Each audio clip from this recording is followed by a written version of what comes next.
Olá, pessoal. Em primeiro lugar, gostaria de agradecer a todos que se inscreveram nesse canal.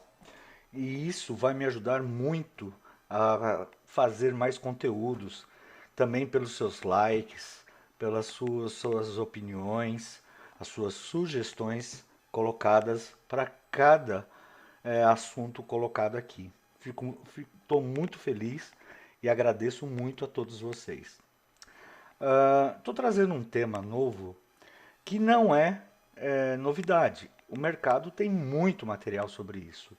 Mas estou tentando trazer de uma maneira para todos que estão no meu canal mais resumido, mais assim focado para as suas operações, tanto índice como dólar, tá? Em particular para mim, eu mais opero dólar, né? Então, quem foi Ikoff? O nome Richard Demille Ikoff. Ele nasceu em 2 de novembro de 1873 e nos deixou em 19 de março de 1934. Foi uma autoridade no mercado de ações. Fundador e ex-editor da revista Wall Street, que foi fundada em 1907. Ele acabou fazendo um método de Ikoff pelos seus estudos, né? Que consiste em quê? Em uma série de princípios e estratégias projetadas inicialmente para traders e investidores. O seu método foi criado originalmente em foco no mercado de ações, porém, atualmente tem aplicações em todos os tipos de mercados financeiros. Boa parte dos trabalhos de Coffee foram inspirados pelos métodos de trading de outros traders bem-sucedidos, por exemplo, Jesse Livermore e J.P. Morgan, que particularmente ele fez até entrevistas com eles, né? E era amigo pessoal. E Koff, analisando esses traders na época dele, ele começou a ver como eles operavam, né? Ele foi um precursor da tirinha, né? Feito no mercado financeiro, que é o tape read, né? Aonde ele via que ele acabou também fazendo a parte de fluxo, né? Em cima dessas negociações. Ele criou a primeira lei de Koff foi a oferta e da procura. O que é isso? A primeira lei afirma que é essa que os preços aumentam quando a procura é maior que a oferta e cai quando acontece o oposto. Podemos representar a primeira lei com três equações simples. A demanda maior que a oferta, que é igual ao aumento de preço. A outra, a demanda menor que a oferta, igual à queda de preço. E se a demanda for igual à oferta? Será baixa volatilidade, nenhuma mudança no significativo de preço. Se a demanda é igual à oferta, não tem negociação. Simples assim, né? Em outras palavras, a primeira lei de Koff sugere que um excesso de procura sobre a oferta faz com que os preços subam. Porque se existe mais pessoas comprando do que vendendo, em, em situação em que há mais vendas do que compras, a oferta excede a demanda. Fácil assim, pessoal?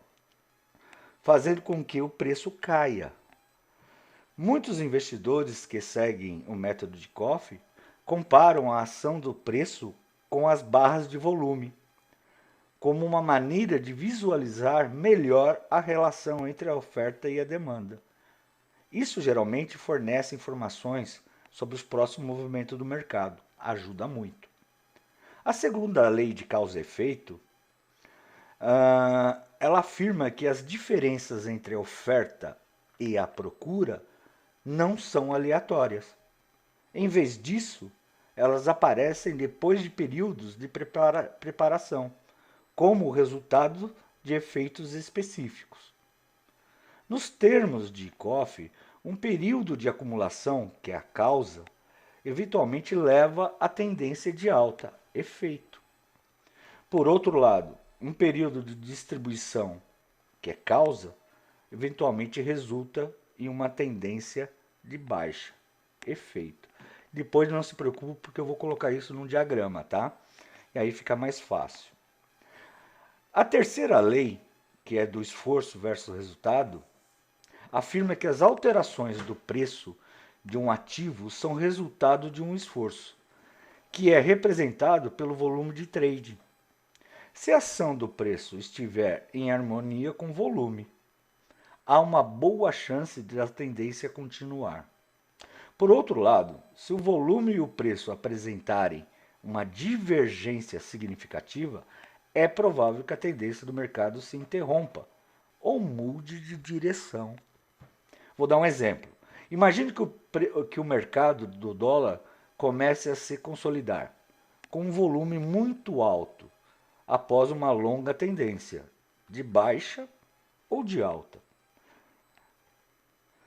O volume alto indica um grande esforço, mas o movimento lateral, que é uma baixa volatilidade, sugere um resultado pequeno. Portanto, há muitos contratos mudando de mãos, mas não ocorre queda significativa de preço. Essa situação pode indicar que a tendência de baixa está acabando e a inversão está próxima. Com todas essas três leis, ele consolidou o ciclo de mercado ou as fases, que foram chamadas de fase de Eickhoff, ou ciclo de Eickhoff, que é a acumulação, tendência de alta, distribuição e tendência de baixa. Pessoal, isso vai nos ajudar em quê?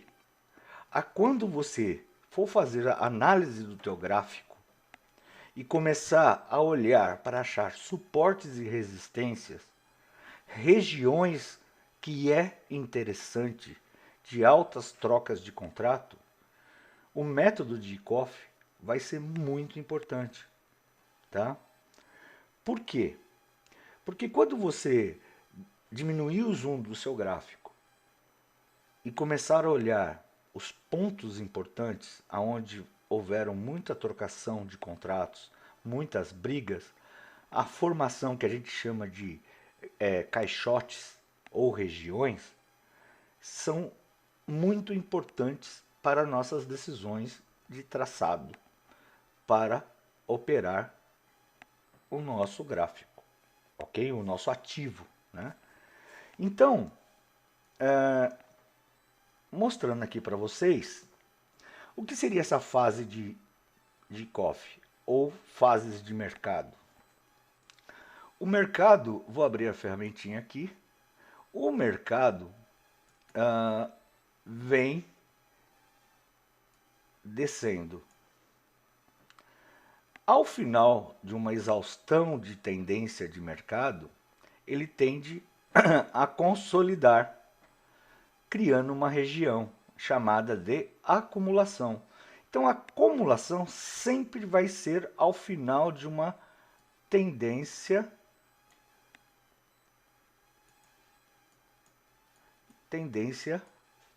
de baixa.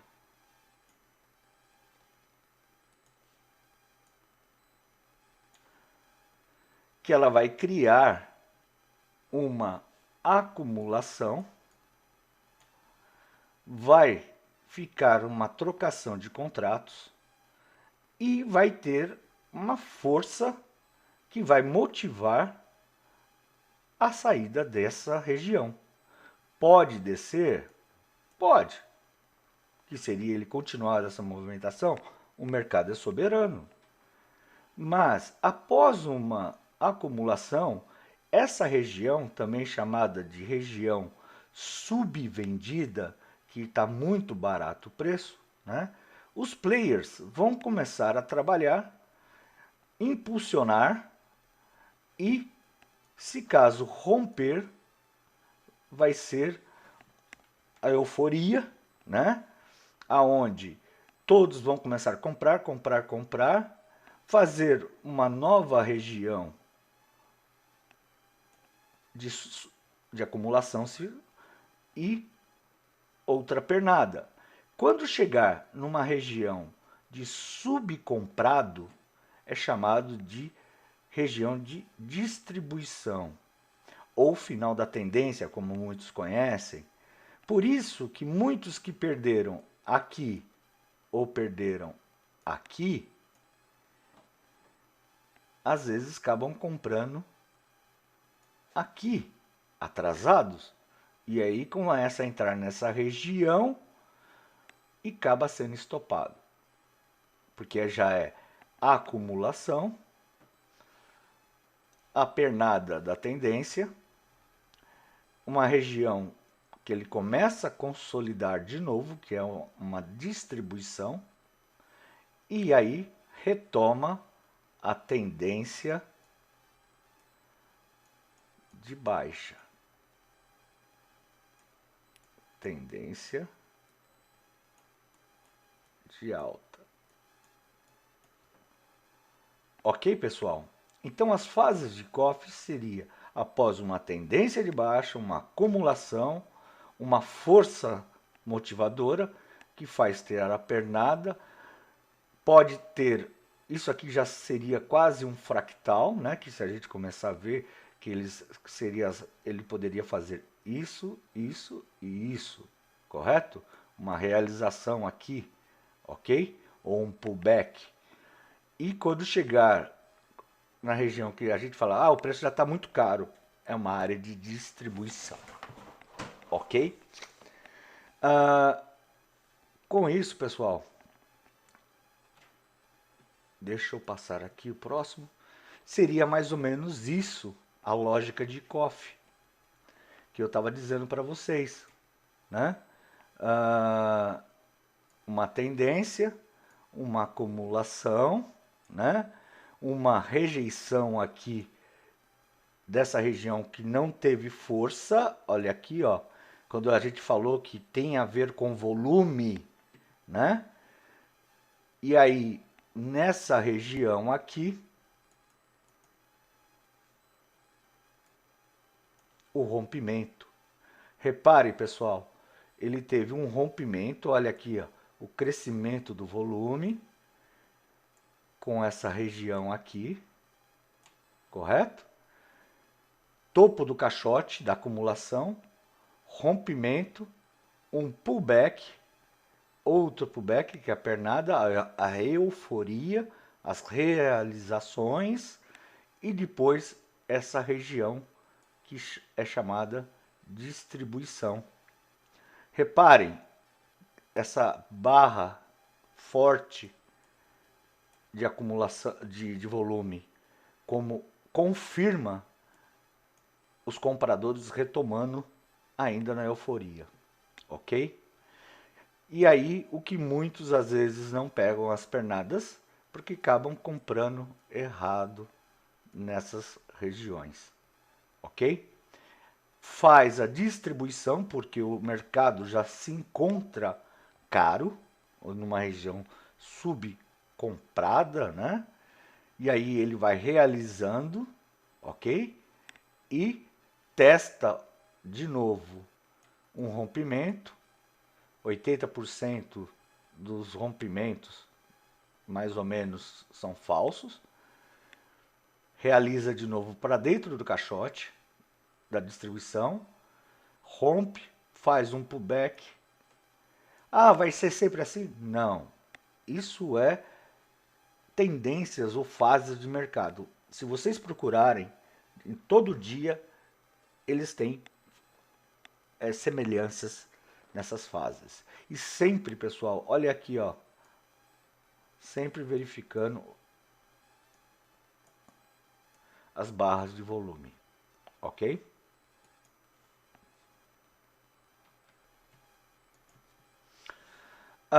Aqui, tentei desenhar de uma maneira que também você vai ter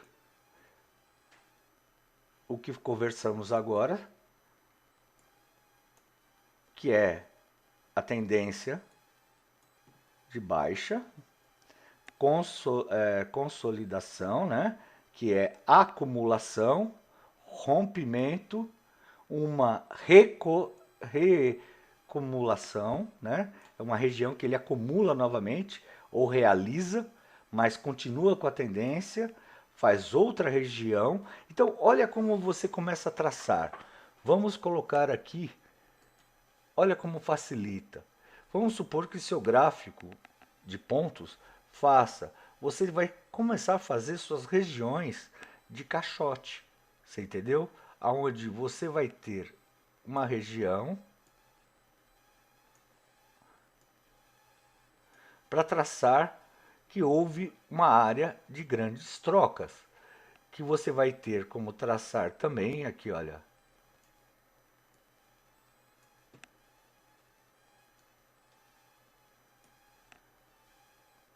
e o topo e outro caixote. Então, pessoal,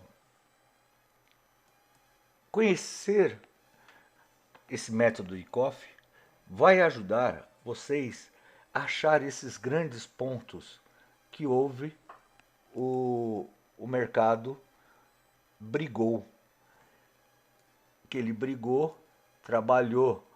E quando você for fazer essas regiões, conhecendo o método ICOF e os seus princípios, vai facilitar muito a sua leitura de gráfico para traçar suportes e resistências, ok?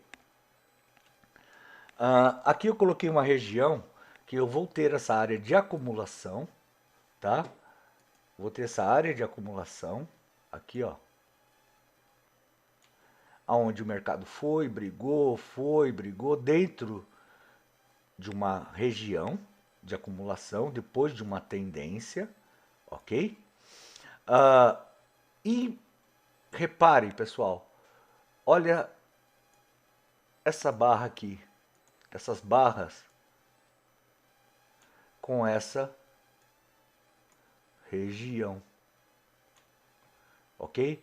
E essa barra, aonde ele confirma a tendência da mudança de tendência, ou a parte de volume com o preço, ok?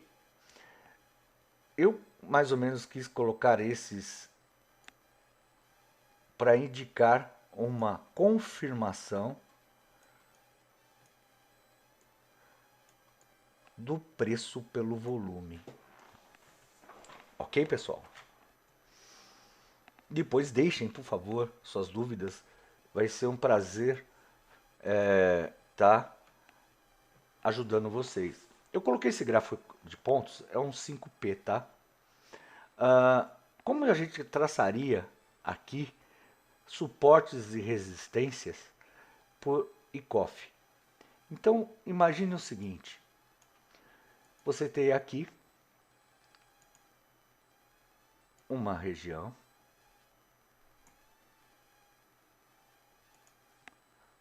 você tem aqui outra região,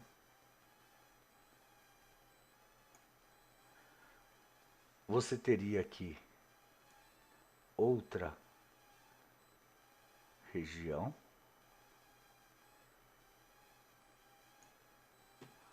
você teria aqui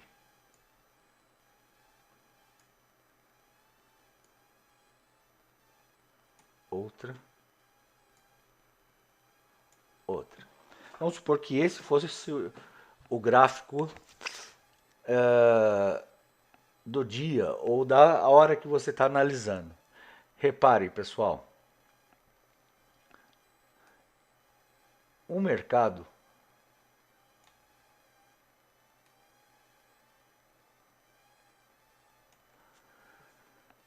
veio de uma tendência,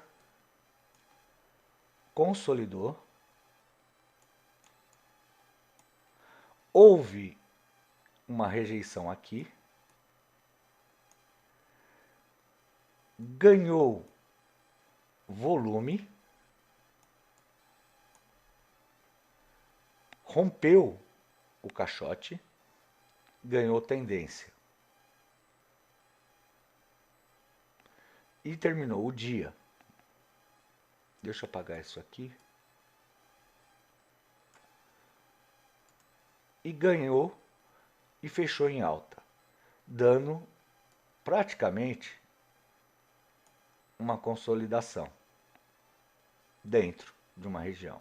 Abriu no outro dia, aqui, praticamente com um gap de baixa, tá? Com um gap de baixa,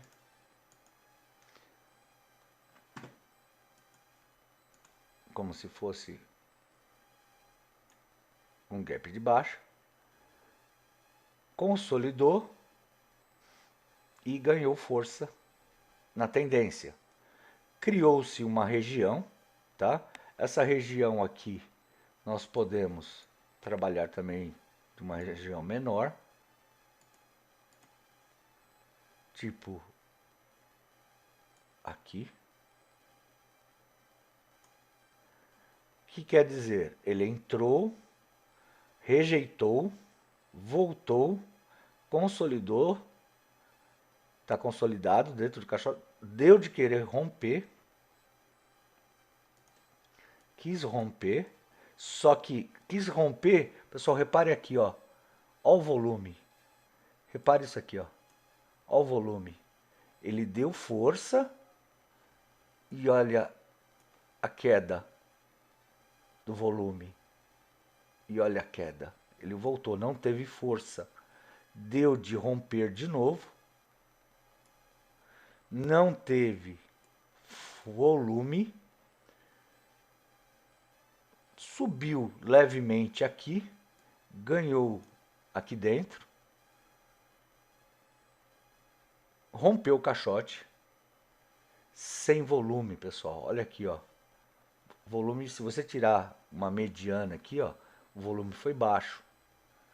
E o mercado veio, tentou, manteve, fez uma outra região de acumulação, ó. Correto? Veio ganhar força aqui, pessoal, nessa barra aqui, ó. Então, entendendo isso, a gente pode deixar de ficar esperando aqueles disparos e fico trabalhando a região, ou trabalho dentro do caixote, ou espero esse rompimento aqui.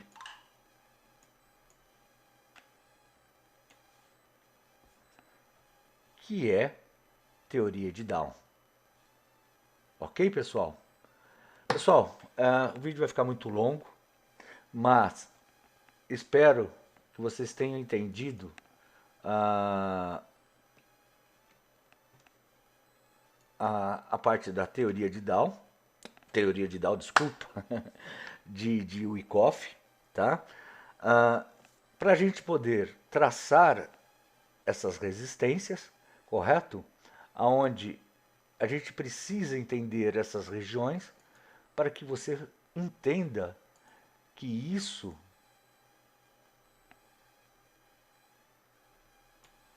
foi uma área de muitos contratos, que isso